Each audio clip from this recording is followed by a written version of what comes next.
Hello. Let's see. Okay. All right. Hello, comrades, friends, and assorted trolls who visited the Unrepentant Marxist blog before. You know who you are. I'm here at home. I'm talking about my first experiments using videos and posting them to YouTube. So. It's just getting my feet wet, and what you're going to see is not going to be that elegant, but you got to start somewhere. Anyhow, see behind me is my kitchen. You might have seen me preparing a roux back there a few weeks ago. Okay, all right, let's get down to business. I want to talk a bit about why I've gotten interested in YouTube. If you've been following my movie reviews for any time, you'll know that I think that it's always good to include a YouTube clip, a trailer of the movie, uh, so you get an idea of what it's about. I don't have to go through a long-winded explanation of what Hollywood is offering up for its latest um, overhyped piece of garbage. Uh, the the the trailer speaks for itself and allows me to concentrate on explain to you why the movie is not worth spending any money on. Anyhow, of course there are some good movies, and I do my best to focus on them. Anyhow, after seeing what YouTube could do to enhance the power of the web, I started looking into doing my own. And I guess maybe about just over a year ago, I got a camera called a Flip. You may have heard about it. It's a very small camera. It's about the size of I guess about that big, a fit in your pocket. And it seemed to work pretty well.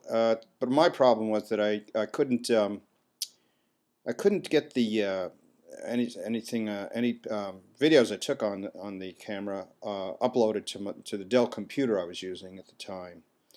I replaced the Dell with a MacBook, which is actually how this video that I'm making right now is off a MacBook camera. Um, and I probably would have held on to it, but I ended up exchanging the Flip for Panasonic with a flash drive. It's kind of sitting on my shelf for the longest time, and just recently, about a month ago, I did some video work at the Left Forum in New York, which is a yearly gathering, and I sort of muddled my way through learning how to use the camera, learning how to use iMovie, which comes with the MacBook, and getting it uploaded to YouTube. I have a channel now that you could go to. There'll be a link to it on this page below. You'll see. And let's see where it goes from here. Now, I have some projects that I've been sort of kicking around for a while that I think having this technology or getting up to speed on it will help me to realize. Let's see. About maybe about 5, 6 years ago, I'm not sure. I worked with a friend who was much more into video than I am, who was trying to do what you might call oral oral history involving veterans of the Trotskyist movement. He was frankly he was more interested in the people who had remained in the Socialist Workers Party till the end of their lives. I was interested more in the Bert Cochran's group. As you may know, I closely identify with what they were trying to do in the 1950s with a magazine called American Socialist, and I got to know some of them, before they died. One of them, Saul Dollinger, was a author of a book called Not Automatic. He passed away a couple of years ago. He was married to Janora Dollinger, who was a leader of the Flint sit-down strikes. And I also got to know Cynthia Cochran, who was Bert Cochran's widow. Got to know her fairly well. And so we taped interviews with Cynthia and with Saul Dollinger, and then I went out to the West Coast and we interviewed a guy by the name of Erwin Bauer. I guess he's in his 90s now, and he's a member of Solidarity actually, and he's written an article or two for Against the Current magazine, and he had some amazing stories to tell about the being a trade unionist in the 1930s. So I'd like to get these interviews up on YouTube because I'm not sure if my friend still has a lot of interest in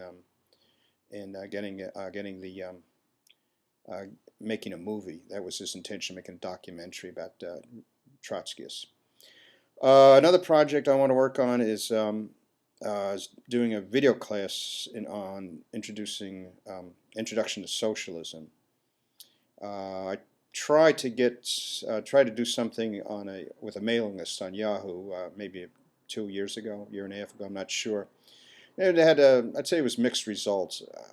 I'm afraid that nowadays people are more oriented to images, to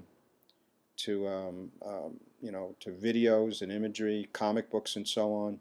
So I'm trying to do is adapt myself to the changing culture.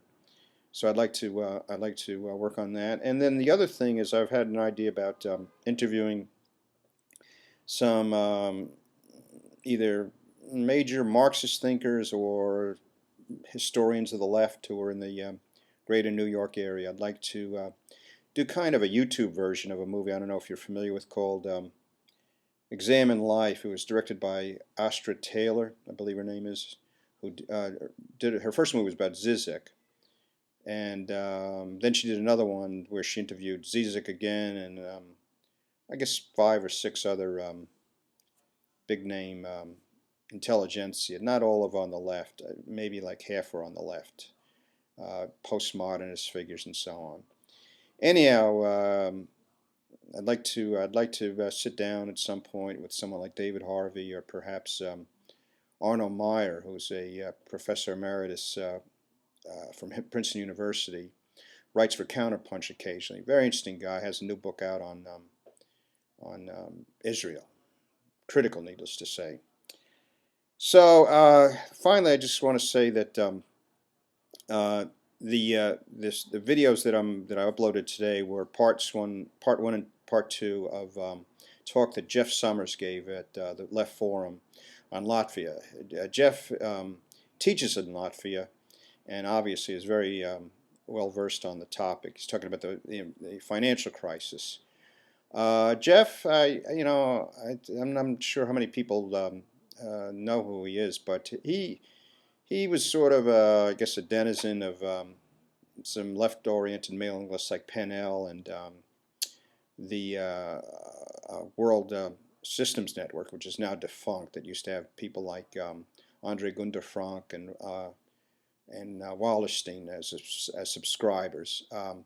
Jeff is a very sharp guy. I think you'll be very impressed with his talk. Jeff is I've corresponded with Jeff in the past, not recently. Turns out Jeff had some experience working with Mark Jones, my old friend, who again passed away. I guess must be close to 5 years now, and feel it's sort of a good way to get started with this technology to make Jeff's talk available, because I think it really gets to the heart of what's going on in the world today. Okay, I guess that's it, and there'll be more to come. Oh, just couple other things. There's links below. Shit.